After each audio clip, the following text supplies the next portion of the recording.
Hi everyone, welcome to the Millionaire Purpose Discovery Program. I'm excited to be interviewing a doctor, Dr. Chris Borges da Silva. Well done. That's I hard did to get it say. right. Or pretty much the Borges da Silva, yeah. Maybe you can pronounce it properly. And please, I know you're a junior doctor, so just introduce yourself to our students and tell us what you do, please. Sure. So hi everyone, my name is Chris Borges da Silva. I graduated from medical school in 2016 and I'm working as a junior doctor in a hospital come August. Excellent. Wow. So how did you know you wanted to get into medicine? Yeah, that's a big question. So I didn't want to do medicine at first. I actually wanted to be a computer programmer, and I actually got into a school in America to study that and do that. But as I grew up, my faith became a really important part of me. And I realized that actually I've been created to do things way before I even came to being. So with my faith, I started to realize that this is what I'm supposed to do, medicine, because of the kind of person I am, the personality I have, and I just really wanted to go for it. So that's long story short, but that's the reason why I went for medicine. Sure. This program really is a purpose discovery program. So people who are watching this program are those who are still not sure about their purpose. So what advice would you give them about how to discover their purpose? And for that, if you tell us how maybe you came to discover yours, that even though you may be a man of so many talents, because you said you wanted to actually go into computer programming, which means you have a lot of talents, but how did you actually come to discover that, look, this is actually what God wants me to do, or this is why I've been created? Yeah, that's another big question. But I think for me, my purpose has been something that's over time being realized. It's not something that I've not personally had a dream or read one book or seen one person be like, that's what I'm supposed to do for the rest of my life. But it's been evolving over time, and I've come to realize that. So that'd be my one advice.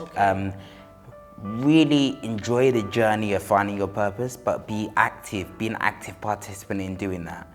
What I mean by that is that I think sometimes we live in a way where we just hope that things will drop into our lap, and we hope that we'll find out things, but I don't think life works like that. But when you're an active participant in trying to work out what you're supposed to be doing, you can actually enjoy that whole period of journeying in that way. And that's what I've done myself. So for myself, like I said to you, I wanted to be a computer programmer. I got into the school, I did the entrance exam, I was there, I was ready. But I became a person of faith, and I realized that that's not what I was supposed to do. And actually some people close to me were getting quite unwell, and I was caring for them. And that birthed a certain passion in me that I had to see realized. And that for me was just the start of the fire. Now, I think I like this analogy because it really helps me. I think that spark started off a forest fire, so I was just burning everywhere. I didn't really know what I was doing. I just really wanted to, do what was in my heart to do. But over time, God's been helping me. I believe that He's been helping me to kind of refine that fire into more of a jet engine, so a purposed fire. So the passion is still there, but now it's a bit more refined. Like I know what I'm doing a bit more, and I think that is what becoming an adult is like. Living your life as a human is about finding out what you're supposed to be doing and going for it. Excellent. What challenges would you say you've had to overcome so far to get to where you are now? Yeah. So challenges. So like I said, I wanted to do medical school, and I applied after doing my A-levels. I did A-levels in chemistry, biology and maths, and I got 2 A's and a B. And so that was enough at the time to get into medical school. And I did some work experience, and my application was okay. I thought I was ready. I did an all right score on the entrance exam to get into medical school, and I thought, yeah, I'm there. But I didn't get one interview. I didn't get one offer. And that was like a massive setback, because I thought to myself, like I said, I'm a person of faith. I thought to myself, God, why have you forsaken me? I thought I was supposed to do this. And I didn't get in, and I was really upset about that. And that was a real test, because that made me think, do I want to do this for the fame and fortune of it, or am I doing this because this is what is in my heart, is what my purpose is to do? am I doing it because of that? So, long story short, I ended up doing neuroscience as a BSc, as an undergraduate degree. And then after I finished my neuroscience degree, I applied to medical school again, and I got into 2 different medical schools, and I could choose which one I wanted to go to. Okay. And so even though it was a test, I really think it was part of building my character, Sure. part of making me the person I am. So that's why I say it was a challenge, because when you're in it, it's much harder to, keep going. But then, one thing I always think is hindsight is always 20/20. It's always clear vision. When you're looking back at something, you're like, oh, yeah, that's why that happened, that's why that Yes. happened. When you're in it, you just feel like giving up. But that would be my message to the students as well. If you have something in your heart that you want to do, keep going for it. And yeah, there's one other challenge that I wanted to say Yes, as well. please. The other challenge I had was people that were close to me telling me that I shouldn't do something. And that was very, very weird to me, because I knew that this is what I wanted to do. And especially when I didn't get into medical school first time. For example, my father, I respect his opinion and I love him to bits, but he told me not to do medicine. He said, go and be a computer programmer. Why are you wasting time? You've got, these skills, not many people can code and do all these things. So why are you wasting time in medicine? And, that's just one example, but Sure. people that were close to me were telling me not to do it. And that was a challenge for me, because I knew what was supposed to be. And now that I finished and I got, got my degree, I'm a doctor now, I've got my distinction, I did really well. Everyone's like, yeah, well done, well done. So that would be my other things to the students. With that challenge, I learned that people are very fickle. Yes. And we need to be very aware of that. Not because they hate you, because sometimes because they love you and they want you to do what's right.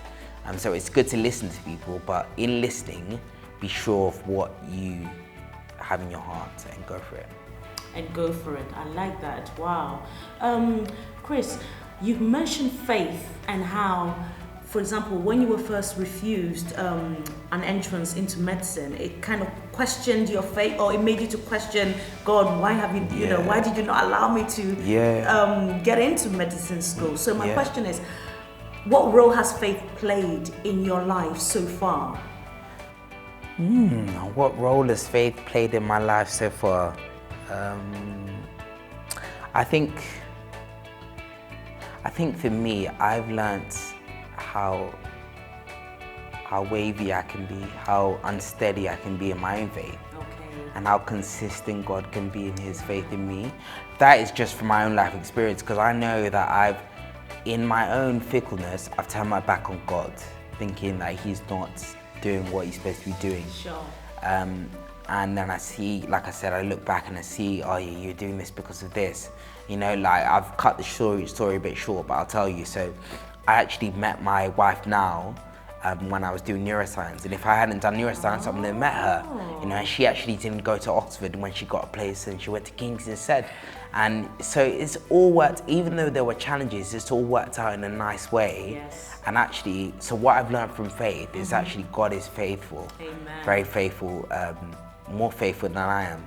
And I think that's something I can stand assured on, that my certainty is that God will always look out for me. And I think that gives me a difference in the way that I see life to a lot of my friends that may not have faith or may have faith, is that I know that God knows exactly what I'm supposed to be doing, and God's got my back, even if I'm going through hard times. And especially from my own life testimonies, I can look back and see that God was in it. So that's what faith has done for me. It's really given me a sure foundation, the trust. This program is called Millionaire Purpose Discovery. And the reason we have the word millionaire in there is because we're saying, look, find your purpose and share it with as many people as you can. So what advice would you give to our viewers who, okay, maybe they might think they want to get into medicine and become a doctor? How can they actually share their gift with as many people as possible? How can they share their gift with as many people as possible? I think, all right, so you know how I was saying before that we should be active participants in finding our purpose? I think that's what it's got to be. I think when you actively go out of your way to reflect, it's a thing that actually you can't just do passively. You've got to make time and schedule it into the diary and say, okay, for 5 minutes today, all I'm going to think about is my purpose. And for me, that would be in prayer, that would be in reading the Bible, that would be in asking God, having a conversation, listening as well. That would be in speaking to people that are close to me, my wife, my family and friends. That's how it looks practically for me. Okay. Now, it might be different for somebody else, but go ahead and actively pursue that. And then why I'm saying that is that once you start to find out what you've been created for, it will naturally flow out of you. Okay. It doesn't, you don't have to have a specific platform, because the reason I'm saying that is because for me, myself, I've never had a specific platform, but because helping people live healthier lives is part of what I believe I've been put on this earth to do, it just naturally flows out of me in conversation with people, in an interview like this, or on the internet, in social media, in emails, in what I choose to do, in my relationship. So yeah, I think if you find out, and if you know it's what you're here for, it will naturally flow out of you, and then you'll find platforms to spread that out. And actually, when you do that, doors will open for you. Amen. Because people see that this is what this guy's about, and they'll be like, oh yeah, he wants to do that. And they'll open doors for you. And I think that is part of God's purpose for our lives. Thank you very much. And really, the final question is, what advice would you give to our students who are watching this and they're really keen to find their purpose? They love helping people as you do, and they think maybe going into medicine is an area that they may want to pursue. What final advice would you give them about how they can be assured that this is why they've been created? The advice I'd probably give to you guys is, if you're passionate about finding your own purpose, God's actually more passionate than you about you realizing your own purpose. And I think that's a very important truth to realize, is that you can be passionate about something, and that's great, but there is someone, a person, God, a person, who is more passionate than you about you finding out who you're supposed to be. I think it's a bit like how a father, I'm not a father yet, but it's how a father looks at a child, and he wants that child to realize, like, this is what I put you here for. You're a great basketballer, or you're a great architect, or you're a great doctor.